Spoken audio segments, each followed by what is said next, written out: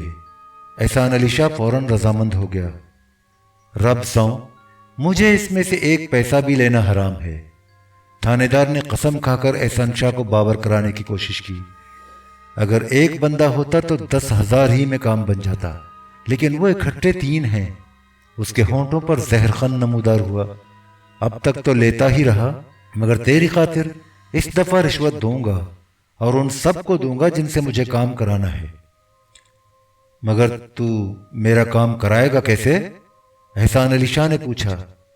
روپے تو میں تجھے کل ہی صبح پہنچا دوں گا، یہ تو مجھ پر چھوڑ دے۔ تھانے دار نے کھل کر بات نہیں کی۔ میں چاہتا ہوں تیرا کام بھی بن جائے اور کوئی خطرہ بھی مول لینا نہ پڑے۔ اس نے قدر توقف کے بعد کہا، شاہ جی اب مجھے جانے دے، تیرے کام کے لیے ابھی سے کوشش کرنی ہوگی۔ تھانے دار شاہنواز آوان اٹھ کر کھڑا ہو گیا۔ تیرا کام تو ہو جائے گا، لیکن میرے کام کا کیا بنا؟ تو میرا کام نہ بھی کرتا تب بھی تیرا کام تو مجھے کرانا ہی تھا۔ احسان علی شاہ نے تھانے دار کو یقین دلایا۔ تو اس کی فکر نہ کر، تیرے کام کے لیے کل ہی لاہور جا رہا ہوں۔ احسان علی شاہ بھی اٹھ کر کھڑا ہو گیا۔ حوالات سے قتل کے دونوں ملزم جا چکے تھے، اب صرف ارشاد الہی، اس کی ماں اور لالی رہ گئے تھے۔ رات ہو چکی تھی، مگر ارشاد الہی پولیس کی مار سے ابھی تک سنبھلا نہیں تھا۔ اس کا جوڑ جوڑ دکھ رہا تھا، کروٹ بھی بدلتا تو بدن سے ٹیس اٹھتی۔ وہ فرش پر نڈھال پڑا تھا، قریب ہی اس کی ماں لیٹی تھی۔ وہ دل گرفتہ اور بجھی بجھی سی تھی۔ کوٹلہ ہرکشن کے قیام کے دوران اس نے مستقبل کے جو سنہرے خواب دیکھے تھے بکھر کر تار تار ہو چکے تھے۔ لالی کے بھی کمر اور پیٹھ میں شدید درد ہو رہا تھا، مگر وہ حوصلے والا تھا، کئی بار اس سے بھی زیادہ سخت مار کھا چکا تھا۔ اس نے ارشاد الہی اور اس کی ماں کو تسلی دینا چاہی، مگر انہوں نے بے رخی اختیار کی، سیدھے منہ بات ہی نہیں کی۔ لالی نے ان کے رویے میں یہ تبدیلی دیکھی تو صفائی پیش کرنے کی کوشش کی، لیکن دونوں مطلق نہ پسیجے، بلکہ ارشاد الہی کی ماں نے نفرت سے منہ بگاڑ کر اسے جھڑک دیا۔ وہ تنگ نہ کر، ہم نے اب تجھ سے کوئی گل بات نہیں کرنی۔ لالی نے ڈھیٹ بن کر اسے منانے کی کوشش کی۔ بے بہت ناراض معلوم ہوتی ہے، مجھے بتا تو اتنی ناراض کیوں ہے؟ کلثوم بی بی نے اسے گھورا اور ایسا منہ پھیرا کہ دوبارہ پلٹ کر نہ دیکھا۔ تینوں کھانا کھا چکے تھے، انہیں کمبل بھی دیے گئے تھے، مگر بہت بوسیدہ اور گندے تھے۔ ان میں جوئیں بھی تھیں، لیکن انہیں اوڑھ کر وہ سردی سے کسی قدر محفوظ رہ سکتے تھے۔ وہ فرش پر خاموش لیٹے تھے، انہیں کچھ خبر نہیں تھی کہ آئندہ کیا ہونے والا ہے۔ صرف لالی نے ایس ایچ او کی گفتگو سے اندازہ لگایا تھا کہ تینوں کو دھوکہ اور فریب دہی کے الزام میں گرفتار کر کے حوالات میں بند کیا گیا ہے، لیکن وہ صفائی پیش کر چکا تھا اور مزید صفائی پیش کرنے کے لیے ذہنی طور پر تیار تھا۔ تینوں رات گئے تک جاگتے رہے۔ حوالات کے باہر پولیس والوں کے بولنے اور بھاری بھاری بوٹوں سے چلنے پھرنے کی آہٹیں سنائی دے رہی تھیں، لیکن ان کے پاس کوئی نہ آیا۔ آدھی رات سے کچھ پہلے تینوں سو گئے۔ صبح ہو گئی، کوئی ان کے پاس نہ آیا۔ دن چڑھے انہوں نے ایس ایچ او کو اپنے دفتر میں جاتے ہوئے دیکھا، مگر اس نے تینوں میں سے کسی کو اپنے دفتر میں نہ بلایا۔ بہت دیر بعد وہ باہر نکلا۔ تینوں نے لوہے کی سلاخوں والے دروازے کے پیچھے سے اسے دیکھا، لیکن اس نے مڑ کر ایک نظر بھی ان پر نہ ڈالی، خاموشی سے چلا گیا۔ دوپہر ہو گئی، لیکن نہ کوئی کانسٹیبل ان کے پاس آیا اور نہ ہی کھانے کو کچھ ملا۔ وہ شام تک انتظار کرتے رہے۔ بھوک نے ستایا تو لالی نے لوہے کا دروازہ ہلا ہلا کر شور مچایا، کھانے کو مانگا۔ ارشاد الہی تو چپ پڑا رہا، مگر اس کی ماں چپ نہ رہی، اس نے بھی چیخنا چلانا شروع کر دیا۔ وہ زیادہ دیر ہنگامہ برپا نہ کر سکے۔ 4 کانسٹیبل شام کے دھندلکے میں حوالات کا دروازہ کھول کر اندر داخل ہوئے۔ انہوں نے ننگی ننگی گالیاں دی، تھپڑوں اور لاتوں سے تینوں کو بے رحمی سے مارا پیٹا۔ ان کے جسم پر جو لباس تھا اسے بھی نوچ نوچ کر تار تار کر دیا۔ کھانے کو بھی کچھ نہ دیا۔ واپس گئے تو کمبل بھی اٹھا کے لے گئے۔ پہر رات گزر گئی۔ تینوں بھوک سے نڈھال تھے اور ٹھنڈے فرش پر لیٹے سردی سے کپکپا رہے تھے۔ دفتن حوالات کا دروازہ کھلا۔ اس دفعہ 3 کانسٹیبل اندر آئے۔ ان کے ہاتھوں میں بڑی بڑی بالٹیاں دبی تھیں۔ ان میں کیچڑ اور غلاظت ملا ہوا کالا کالا پانی بھرا تھا۔ ارشاد الہی، اس کی ماں اور لالی نے ان کو دیکھا مگر سہمے ہوئے پڑے رہے۔ کانسٹیبلوں نے گندے پانی سے بھری ہوئی بالٹیاں تینوں پر الٹ دی۔ انہوں نے احتجاج کیا تو کانسٹیبلوں نے ٹھوکریں مار مار کر اور ڈانٹ ٹپٹ کے خاموش کرا دیا۔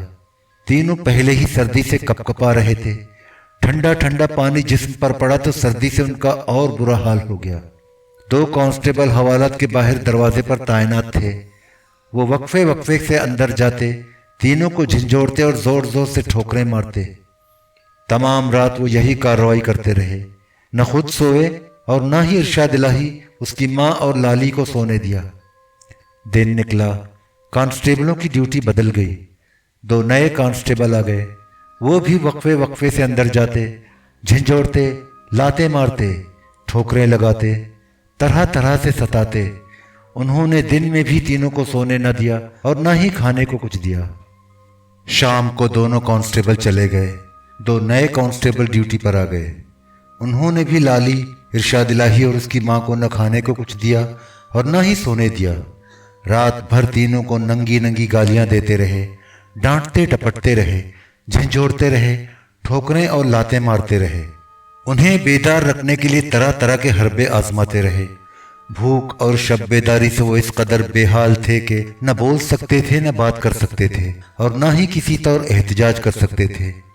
جاڑوں کی یہ طویل اور سرد رات بھی تینوں نے سخت اذیت اور کرب کے عالم میں بسر کی۔ صبح ہوتے ہی رات کی شفٹ کے کانسٹیبل رخصت ہو گئے۔ ان کے جانے کے گھنٹہ بھر بعد صرف ایک کانسٹیبل آیا۔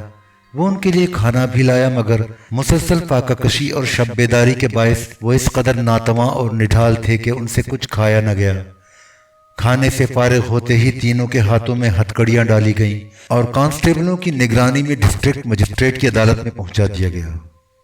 عدالت میں پولیس کی جانب سے ان کے خلاف چالان پیش کیا گیا، جس کے مطابق تینوں کی گرفتاری لیونٹک ایکٹ کے تحت عمل میں آئی تھی۔ پولیس نے انہیں پاگل اور جنونی قرار دیتے ہوئے یہ موقف اختیار کیا تھا کہ مسمیان لالی اور ارشاد الہی اور مسمات کلثوم بی بی لاوارث اور بے سہارا ہیں۔ کوئی ان کی دیکھ بھال اور نگہداشت کرنے والا نہیں۔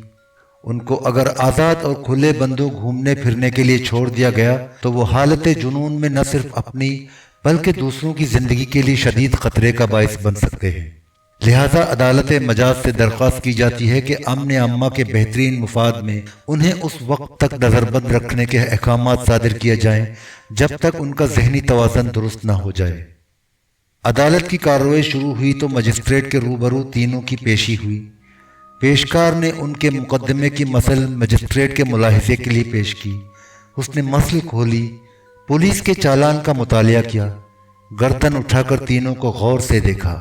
ان کا حال یہ تھا کہ حجامت بڑی ہوئی تھی، بال خاک و دھول اور میل سے اٹے ہوئے تھے، چہرے اور لباس کیچڑ اور گندے پانی سے آلودہ ہو کر سیاہ پڑ گئے تھے، مسلسل جاگنے سے آنکھیں سرخ ہو رہی تھیں۔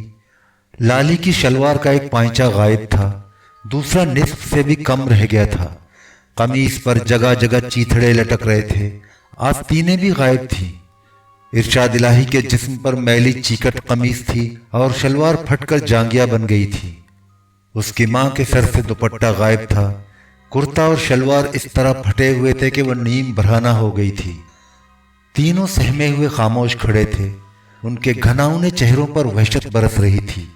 وہ پھٹی پھٹی آنکھوں سے مجسٹریٹ کو دیکھ رہے تھے، ان کے سروں میں جوئیں پڑ گئی تھیں۔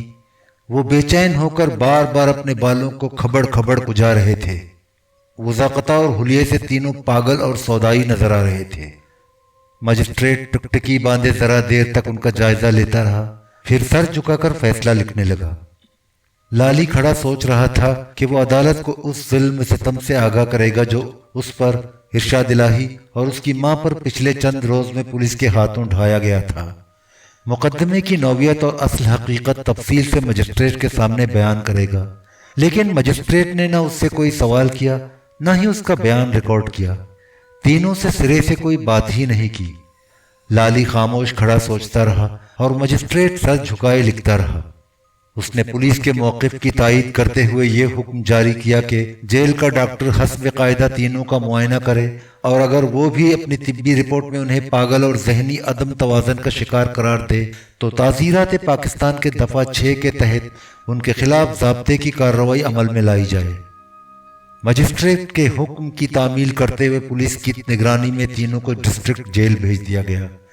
لالی نے ڈسٹرکٹ جیل کو دیکھا تو یہ سمجھا کہ مجسٹریٹ نے جوڈیشیل ریمانڈ پر تینوں کو جیل میں رکھنے کا حکم دیا ہے۔ ابھی مقدمے کی سماعت مکمل نہیں ہوئی۔ وہ اس جیل میں پہلے بھی حوالتی کی حیثیت سے رہ چکا تھا، لہٰذا اسے بخوبی علم تھا کہ جن ملزموں کے مقدمات زیر سماعت ہوتے ہیں انہیں سینٹرل جیل کے بجائے ڈسٹرکٹ جیل میں رکھا جاتا ہے۔ وہ زیادہ سنجیدگی سے سوچنے لگا کہ آئندہ پیشی پر وہ اپنے بیان میں کیا کہے گا اور کس طرح تینوں کو مظلوم اور بے قصور ثابت کرنے کی کوشش کرے گا۔ جیل میں پہنچنے کے بعد ڈاکٹر نے تینوں کا طبی معائنہ کیا، مگر اس نے بھی مطلق پوچھ گچھ نہ کی۔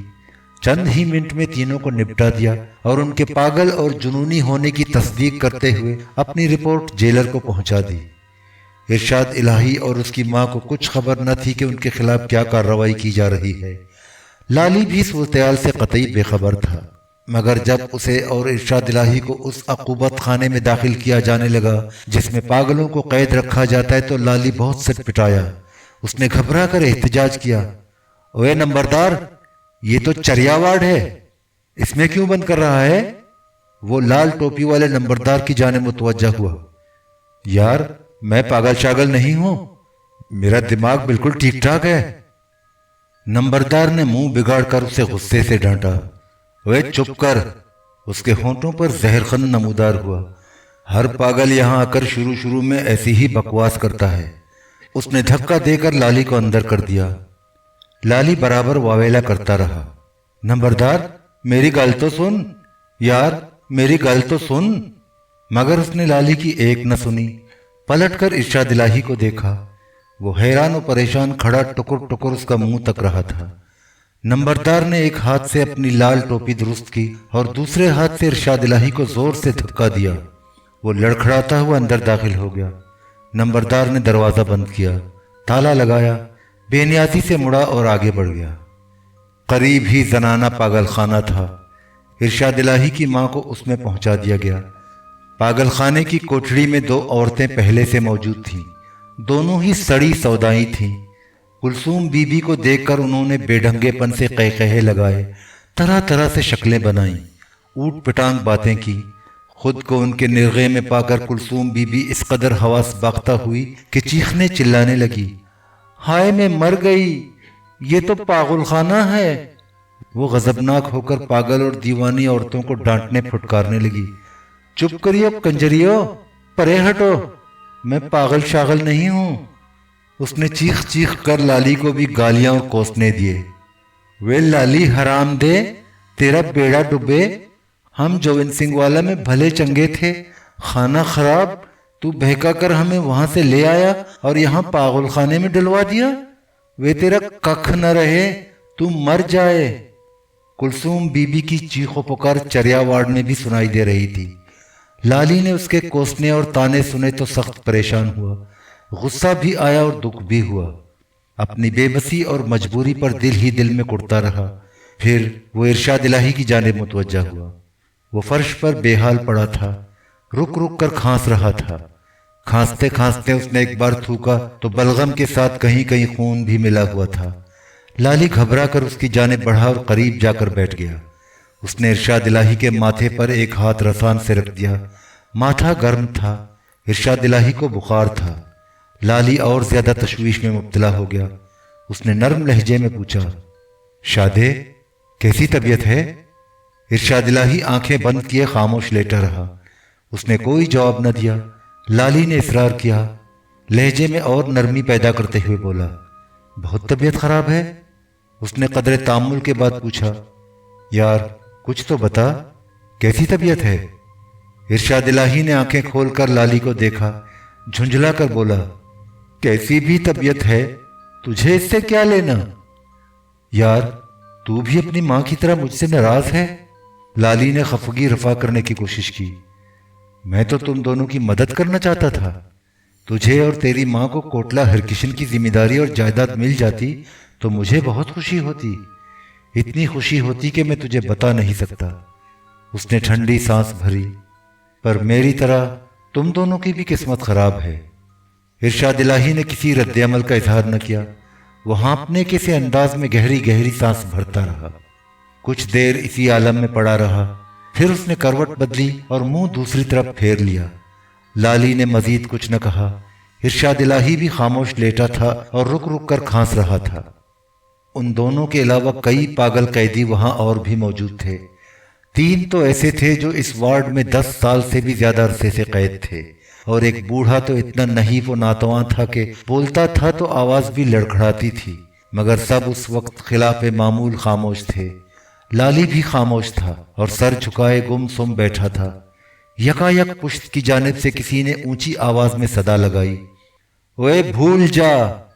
لالی چونکا، پلٹ کر دیکھا۔ ایک پاگل بائیں پیر کے گھٹنے پر دایاں پیر ٹکائے نہایت اطمینان سے آسن جمائے ایک ٹانگ پر کھڑا تھا۔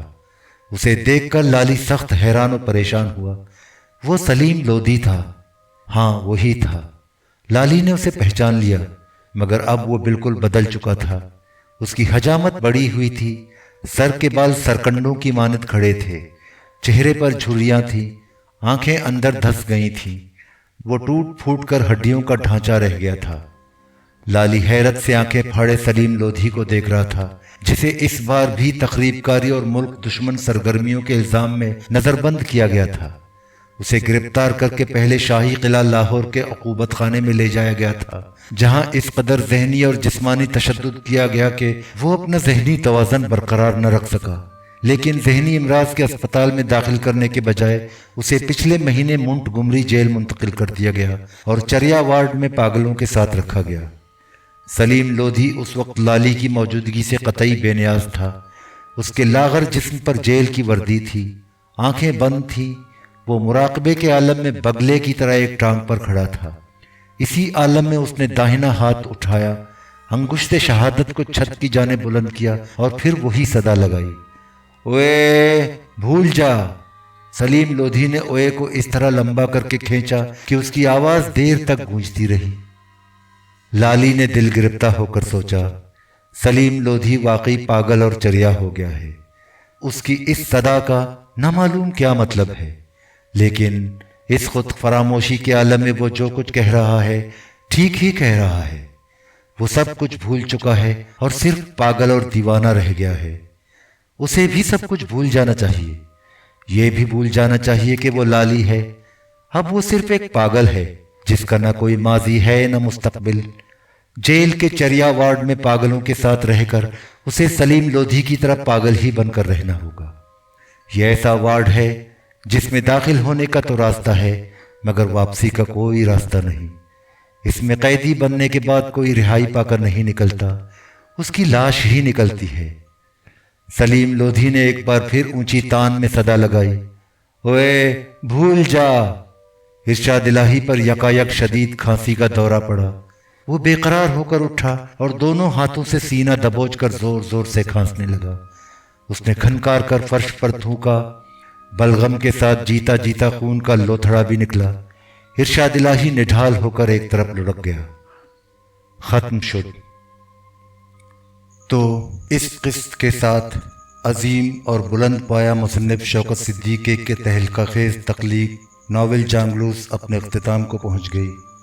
میں آپ سب لوگوں کا، آپ سب احباب کا تہہ دل سے شکر گزار ہوں کہ آپ نے اس ناول کو شوق اور دلچسپی سے سنا، اور آخر میں ان احباب کا تہہ دل سے شکریہ ادا کرنا ضروری سمجھتا ہوں جنہوں نے اپنے دلچسپ حوصلہ افزا تبصروں اور کامنٹ سے اس دوران میری حوصلہ افزائی کی، اور ان کے تبصرے اور ہمت افزا کمنٹ ہمیشہ میرے لیے مشعل راہ اور حوصلہ افزائی کا باعث رہے۔ ان کے نام ہیں جناب نیاز جان، بیسٹ گیمنگ، محترم صغیر احمد ملتان سے، موبائل پوائنٹ راجستھان انڈیا سے، محترم مبشر کھوکر، جناب عبدالستار شاہ صاحب، جناب تیمور احمد صاحب، خالد محمود صاحب، اسد بھٹی صاحب، ثقلین شاہ صاحب، زیب 5757 صاحب، سید ثقلین آفیشیل، محترمہ آسیہ بی بی، جناب کش کیفے، جناب عثمان ملک صاحب، جناب امجد سفیان صاحب، امبر لائٹ، جناب حارث عثمان، جناب کشور عباس، مائی گرافکس، جناب Mahmood Ahmed, top reading 3M، top analysis, جناب عادل صدیقی، محترم عبدالرؤوف، محترمہ بہن زینب صدیقی، جناب اختر خان، جناب راجہ ایم آصف، جناب رضا علی، کیمسٹری بائی سعد انور۔ آپ لوگوں کے تبصرے اور رائے اس دوران میرے لیے ہمت افزائی اور حوصلہ افزائی کا باعث بنے، جن کے لیے میں آپ کا تہہ دل سے شکریہ ادا کرتا ہوں، اور امید ہے کہ یہ ناول آپ سب لوگوں کو اور میرے دوسرے سبسکرائبر کو پسند آ گئی ہوگی اور آپ ہمیشہ چینل سے جڑے رہیں گے۔ شکریہ اور اللہ حافظ۔ اپنا بہت بہت خیال رکھیے گا۔